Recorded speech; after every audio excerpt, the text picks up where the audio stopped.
sorry. It just comes up with everything. At least Atchison isn't on there. Well, it's not doing. Where is it?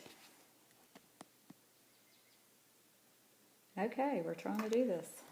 That's kind of crazy. Okay. Here we are. Technology, it Yes. always gets me. Yes, I can't do I have it. to move over a little bit. All right, today is our first discussion of Southern road trips, and we're going to talk about a trip we took last June. Yep, to the Quad City area in Alabama, which is Muscle Shoals, Tuscumbia, Sheffield, and Florence. So once we start talking about that in just a minute. But first I want to mention, if you're looking for something to do this weekend, go to the Warrior, Alabama, North Jefferson Regional Art Center. It's a new library up there. They're raising money. There's an art show. It's off of exit, I think it's 282 or something like that. And they've got probably about 10 artists that are on display there, and all the proceeds benefit the North Jefferson Regional Library, which is a new library in the North Jefferson County area of Alabama. So I am with Dorothy Bloom Little. Say hey, Dorothy. Hey. Hey. And we're going to talk about the trip we took last summer. Dorothy is relatively new to Alabama. She moved here from Cleveland, Ohio, by way of New York and Virginia, and where else? Well, Chicago, raised in Chicago. Raised in Chicago. And we have a mutual friend, Eddie Martin, that plays in a band up in Muscle Shoals, and that's a lot of times when we go up there, we go to visit his band, the Wildwood Ruminators, in that area. Yeah. So I'm not sure how many people have seen the documentary Muscle Shoals. I actually showed that documentary out in Fultondale, where I'm from, here in Alabama, for our Arts Council. We had an Arts Council night at Black Creek Park, and we showed the movie Muscle Shoals. And if you haven't seen it, you need to see it. It's really wonderful. Very well done, Yeah. So, anyway, and at that particular showing of that documentary, we had the book by Carla Jean Whitley, Muscle Shoals Sound Studio, which this takes you to through the history of music in Muscle Shoals and in Alabama, which is in the northwest corner of Alabama. Not many people know that the music industry really started in, I would say, Alabama and Memphis rather than Nashville, which is a big area for music now. But this is where the Swampers were, and if anybody knows the Leonard Skinner song, the Swampers are mentioned in Sweet Home Alabama. This book takes you through that whole series of how they came about and how they started out at Fame Studio and then founded Muscle Shoals Sound, which is actually 3614 Jackson Highway in Florence. There's a great quote in this particular book that I like that Carla Jean Whitley wrote. It's, you go to New York and it's Alabama, and all of these people are influenced by that river culture or that part of the country. And that was Al Bell, the producer of the Staple Singers, which the Staple Singers are one of my favorite R&B bands from the 60s and 70s, simply because one of my favorite musicians now is Mavis Staples, and we had the opportunity to see her perform over in Oxford, Alabama a short time ago. So, anyway, but the reason we're talking today about going to the Quad City area up in the northwest corner of Alabama is because you can really, if you really don't know the state of Alabama, you get a lot of the culture and the reason why this particular place is so filled with talent. Judy Hood, who is the wife of David Hood, who was a swamper in the band, well, it was the Swampers, but they were session musicians that played on different records, and a lot of people will be surprised to know that Paul Simon recorded in Muscle Shoals. The Rolling Stones, Wild Horses actually was written in Muscle Shoals. The Staple Singers, the Osmonds have performed there. It's just a gamut of people. Aretha Franklin started there as Aretha Franklin started there as well. So many people don't know that. They all think that, they all do not know that music started in that particular area of the state. So we went up there last June to take the Swampette tour that Judy Hood puts together. And that tour starts out at the Lauderdale Florence Visitor Center at McFarland Park in Florence. And you ride a trolley and you visit all of the music studios around. You get to see Fame, you get to see Muscle Shoals Sound, you get to tour the Alabama Music Hall of Fame. What else do you get to do? I covered most of it, but the McFarland is such a great park where it starts out from. It's just beautiful. And you were talking about seeing things there, and I think one of the things about that area is the Tennessee River and the story behind the Tennessee River. It's the river that sings, and the multitude of talent that comes from this area is unbelievable.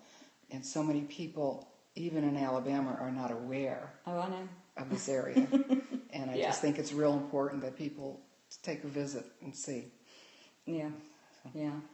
Well, also in that area, because of the documentary, I know the state of Alabama Tourism Department has just put a placard outside of the Hampton Inn on, what's that? It's on that hill looking over the Tennessee River. Is that Main Street? Or is it the Main Street, yeah, probably in Main downtown Street. Florence. It's right in town. Yeah. Right. They put a placard up there to a historical placard for the Rolling Stones, and it talks about how they came into the area and how long they stayed in the area to record a number of songs while they were there. And because of the movie, the area has seen an influx of tourists over the last probably, I would say, 2 to 3 years since that movie came out. I can't remember when it came out. I think it was 2014 or 2013 that the movie came out.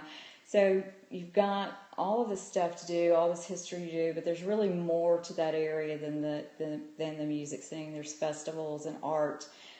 You've got some well-known fashion designers like Billy Reed has a store in Florence. He also has a factory and store I think he has them all over the country, but he has them has one in New York, and his home is Florence, so he has that store on Main Street in Florence.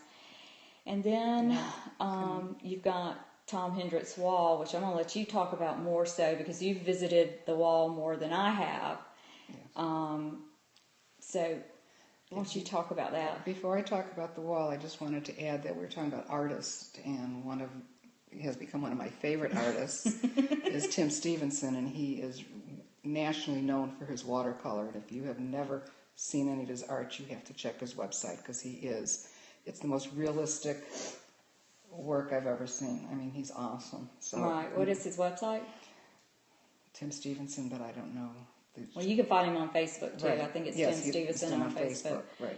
And we actually saw a show of his over in Decatur earlier this year, at the beginning of the year, where he had his art on display.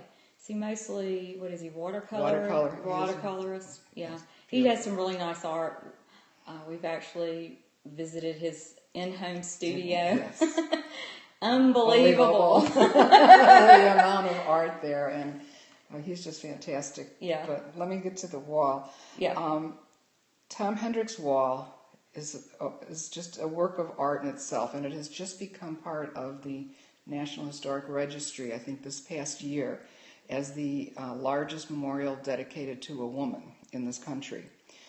And he built this wall with his hands, and it is a brick wall with over 8 million tons, I think is right. 8 million tons of stone. A stone wall that he has carried up and placed one at a time himself. The story is his great-great-grandmother was captured and walked the Trail of Tears. And she was a Yuchi. She was a Yuchi Indian. She was 16 years old. And she and her sister did the march. And when she got to Oklahoma, she couldn't stand being away from her home and from the river. And she made a journey by herself at 16 back to northern Alabama. And it took her 5 years to get there. And her experiences, she experienced good people and not such good people. So he has been wondering what to do since his retirement 30 years ago, I believe. Right. And he goes to healers. He doesn't go to doctors. Actually, he starts his presentation by doing this. He said, see this? He said, I'm 86 years old and I haven't seen a doctor in maybe 40 years. Wow. He goes to healers. Wow. And he is a wonderful teller of the story. So he talked to this one healer, and what can I do? What is my purpose? Mm-hmm. And he was told he needs to build a wall to commemorate his great-grandmother's journey. Mm. It's a very spiritual place. You walk one wall, it's over a mile long, and I don't know how many feet wide each side is, but 8 million stones. And doesn't it kind of gradually go up in height or down in height depending on her place in her journey? Right, yes. Her journey back from Oklahoma to Alabama. Well, that was her journey home, but the first wall is her journey to Oklahoma, and it's pretty straight and simple, but not pretty. And it's about a mile in, and you come back.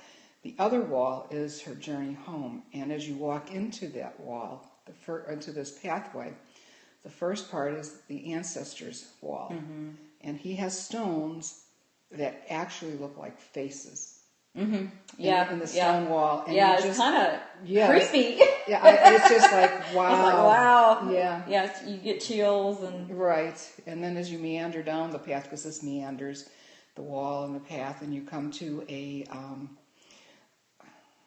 little arena where people can do performances there. And it's just awesome. Or meditate. If they want to sit on these benches and meditate. You can do that. There's a couple of little sections. But then when you come back to the beginning of the paths, there is an area that's their prayer circle, and it's 3 levels of stonework, and you can just sit there and meditate. Or there's been people that have come and used that for their prayer purposes. Right.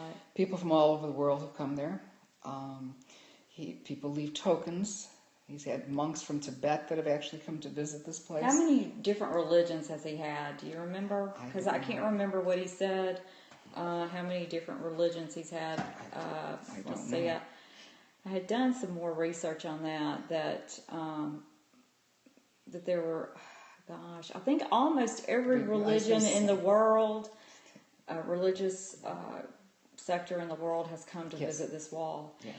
And they leave beads or necklaces, and that's what that picture is that I posted on Facebook under Inspired Southerner.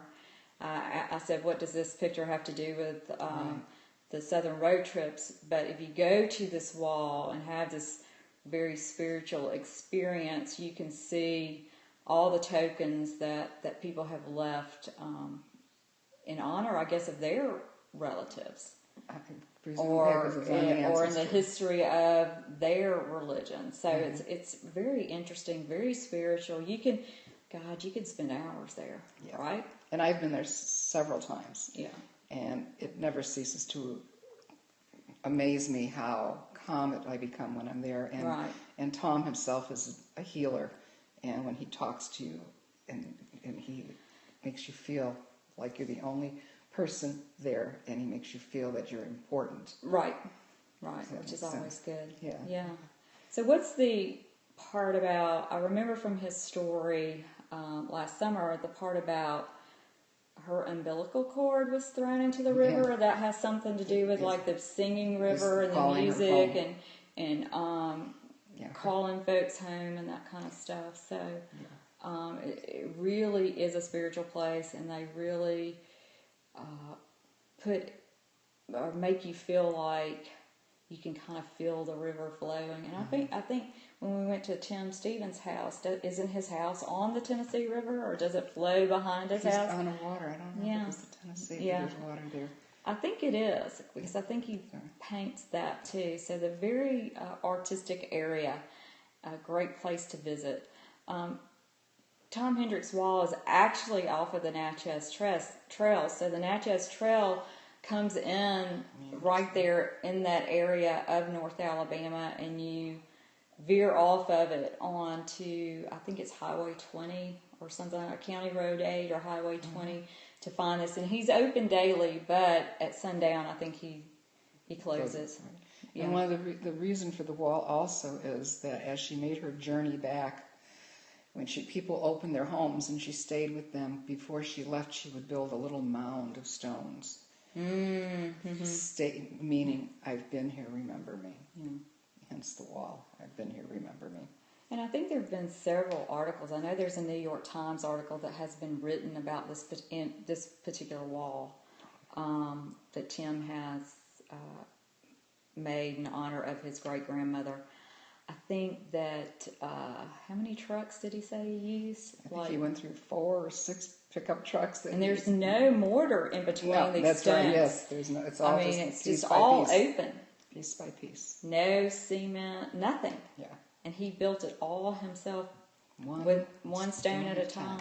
Unbelievable. It's truly amazing if you get to go to that area to see that. Absolutely. It's something you should see. It's a treasure. And that Northern Alabama has that treasure. It's something the journey is worth. Right. So kind of going back to this area and the Swampette tour, like I said, the tour's 4 hours long. You can spend a lot of hours at the wall. There's, the water there with many marinas and things like that. The Tourism Bureau is really nice to see too, because they typically have music, live music for you before you start the Swampette tour, which is you take trolleys around the area to see these different museums and sound, Muscle Shoals Sound and Fame, which I think they've gotten a grant recently to renovate Muscle Shoals Sound. So I think it's going to be even bigger and better come this year or next. I think there's a tour in June, which I think is June 4th, September 3rd, and in December. So that'll be, that's worth a trip up to North Alabama to see that. Yeah, and just going to the studios, and David Hood was at Muscle Shoals Sound, and talking, and he was wonderful. And of course, Mick Jagger wrote Wild Horses there, and he had taken a break and was in the restroom when he wrote Wild Horses, and they have now hanging on the wall in the studio is the commode on which he sat, because it's famous. Oh my gosh! So, yeah. Just, when you walk in, it's not going to be a fancy studio by any means. It's a small studio, handwritten graffiti on all the walls in the bathrooms. They wrote music in the bathrooms. It's a musician's place. That's how. My understanding, I'm not a musician, that's how musicians really kind of gain their creativity, by going off and being alone in different areas and writing their music. Speaking of which, there's a big historic street in downtown Florence, Walnut Street, which have all these antebellum homes, which you've got to see. There's an I think there's an art center downtown as well, downtown Florence. It's rumored, or maybe it's not rumored, maybe it is true, that John Paul White, formerly of the Civil Wars, lives somewhere in that historic district in downtown Florence. UNA's there, with University of North Alabama. They've got live, lions? Lions, their mascot. Lions, their mascot. So you can see those as well. So, and they're beautiful animals. Right. And they're very well cared for. Music festivals during the year. The Helen Keller Festival is in June, at the end of June. Talk a little bit about that whole significance of Helen Keller in the Tuscumbia area, and that Helen Keller Festival, at the end of June. I think it's 6 or 7 days that they celebrate the life and the teachings of Helen Keller. Well, there's activities that are definitely, festival-ish, but I as a retired teacher, when one of my units I taught was Helen Keller and what she accomplished in her life, and we all know what an incredible woman she was. But when I first went there and I pulled into the parking lot and I looked down the road into the house, I got chills because that was her home, and that porch is where Annie Sullivan first met her and where it all began. Right. And Annie Sullivan was her teacher for her whole life, and Annie's life, and she was her very first student. Wow. And she was fresh out of school, and she also was handicapped. She was partially blind.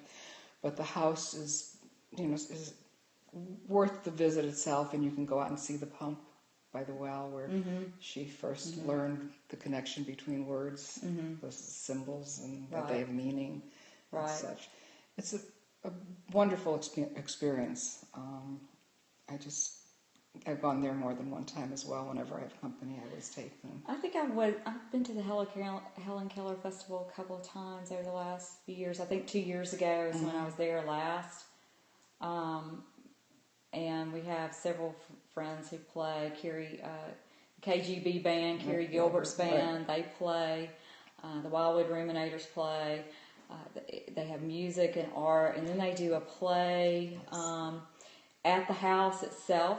I think they've got an amphitheater behind the house where people can see a performance of the actual story of Helen Keller. And again, that's in June. So, I mean, there's just so much to do in that area that I really didn't realize until, I met friends from that area. The W.C. Handy Festival, W.C. Handy, he is the godfather or the father of the blues. That festival's in July. I've been to that. Well, they perform in a lot of different venues around Florence. I've been there. You've been there more than I have. There's music everywhere. Every venue that's possible is music. I mean, on the green, in the restaurants. And it's not just people from the Shoals area that perform. There are a few gentlemen, young fellows who come from the Netherlands, and they come every year to perform. Wow. And I didn't realize that. And they're great. But they come every year for this festival. And it's just what never mind, I can't remember. Can't remember his name, sorry. But they have people from all over that perform, and you'd never know that they were well known or not, because they all are just very humble and pleasant. And they have crafts up and down the streets and in the park. You can buy, handmade crafts, and there's some really neat stuff to look at there. Yeah, I think Eric Essex from here actually performs at the W.C. Handy Festival every year. And he's got a new band that Kelvin Wooten, that is a friend of all of our musician friends in North Alabama. It's called The Trio, I believe. I think that's correct. And I saw them perform at the Lyric here in Birmingham a couple of weeks ago, and they were phenomenal. So, it's to me, but you need to get your tickets early, and you need to book your hotel early for the WC Handy Festival, because it does sell out every year, and that's in July 22nd through the 31st. So I know that you and your friend Nancy go to that every year. Yeah. I try to go. Sometimes it's not feasible for me to go because it's during the week. A lot of the performances are during the week, and I have a full-time job. And I have to work for a living. So I can do that. You're retired and you can do that. Some of the restaurants we've eaten at, there's a big, which I didn't realize until yesterday, there's a huge Italian restaurant influence in this area.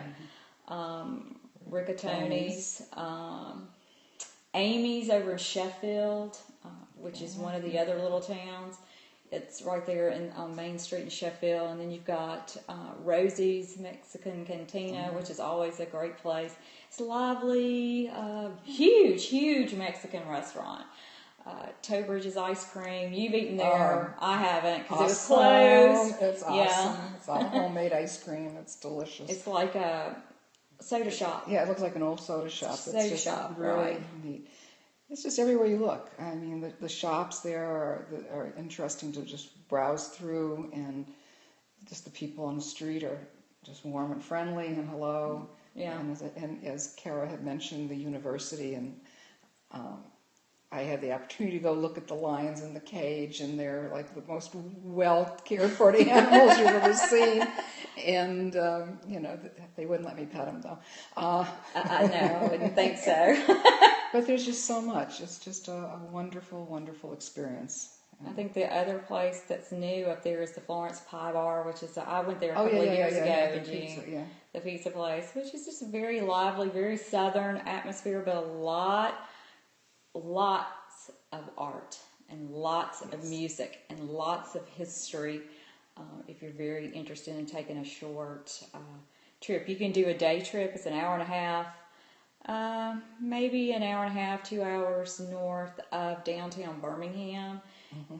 What is it, an hour and a half, an hour from Nashville, 30 minutes from Huntsville. I mean, really, you can, it's a great day trip, or it's a great overnight southern trip. Other books we mentioned the Muscle Shoals Sound book, which is this one by Carla Jean Whitley. Actually, Carla Jean is a reporter with Birmingham Magazine here, and she wrote this book.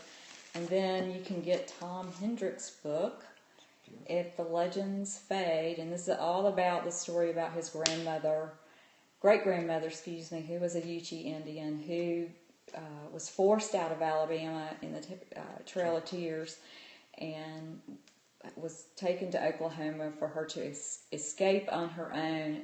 And it took her 5 years to get back to northwest Alabama, to the Singing River, as she called it, and the Tennessee River, actually, and the wall that Tom Hendrix built. I think he's, 86, 87? Yeah. Wow. And he's in better health than most of us. But maybe we should go work on the wall. To work on the wall. I don't know that I could lift those stones out of that back of that truck. I know. I mean, he lifted them all by himself. He picked them up from the river, and he brought them back, and he laid them out.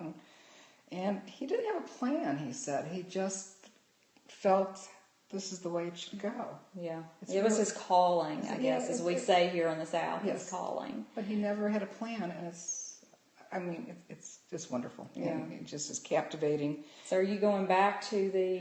Sure.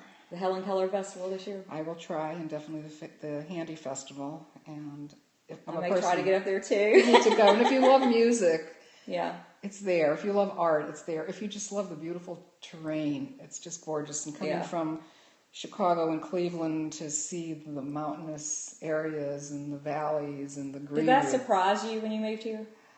Yeah. I mean, yes, because we're at the foothills. What are we? The foothills? The Appalachian Mountains. Foothills. Yeah. And I didn't know what to expect. And my move here has been a wonderful, wonderful experience. Can I digress? Yeah, digress a little bit if you want to. Because I find the people, as I said, very friendly. We're very headstrong, though, aren't we? Well, so are we. Very southern here. Yeah, you're very southern, and the northern. And when I first moved here, just on a side joke, my neighbor, who is the couple is quite elderly, and he came by when I was unloading everything, and he whispers and he says to me, "Do you know what the difference is between a Yankee and a damn Yankee?" And I looked at him like, "No." And he said, "Damn Yankees stay." He said, "But I'll still talk to you." Some of my best friends are Yankees. Right. So anyway, but if you're looking for a trip to take, I would recommend going to the. But watch the Muscle Shoals documentary first, and that'll give you a good basis and understanding of why this area is so important to the state of Alabama. I would recommend you trying to maybe check out the Swampette tour. You can again. And I'll put this up on my blog, inspiredsoutherner.com, later this week. All the links to the different things that you can do in this particular area. I think the next one coming up is June 4th. It's $35 a person to tour these this history, the sound studios, Fame Studios, which I forgot to write down what fame means, but it's in Carla Jean Whitley's book with the FAME stands for. There is a meaning to that, so you need to look it up. But I'll put all this up on my website, on my blog, so people can actually click through and maybe register. They sell out quick, though, on that tour because there's only a few seats. Yes. But make sure you get the trolley or ask for the trolley that has the air conditioner, because if it's in June in Alabama, It's a little warm. and humid, very humid. Humid, yes. Very humid. So, TVA's up there too. There is that's where TVA was started in Alabama. There's a park through the TVA dam area that you can visit to and have a picnic if you want to. It's just a really nice place to go and learn or to study history and art and music. Yeah. Well, what are we going to talk about next time, if there is a next time with you? After this, I don't know. So we'll talk about other southern road trips that we've taken, and maybe you can talk about some that you and Nancy have taken over the years. But anyway, we'd like to thank everybody for joining us this afternoon, and like I said, I'll have all this up on my website later this week.